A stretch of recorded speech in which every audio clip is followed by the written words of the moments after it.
tagal pa eh.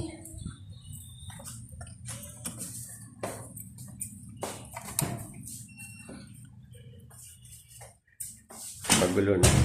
May ref dati oh. May aircon. Kumain na kami. Pagod na kami. Yan. In fairness, CR, everyday, may shampoo, may hot and cold. May shampoo, tsaka conditioner rin doon. Mayroong mirror. Wala nga lang siyang rep. Pero ang kagandahan dito, meron siyang hanger. May iba kasi lang hanger eh. And then, ayan. Magulo lang. At dahil Paano ko ito? Kain mo ng kutsara. hanapin mo dyan sa loob. Kagandahan. Meron siyang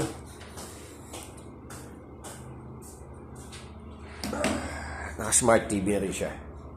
Malaki yung room.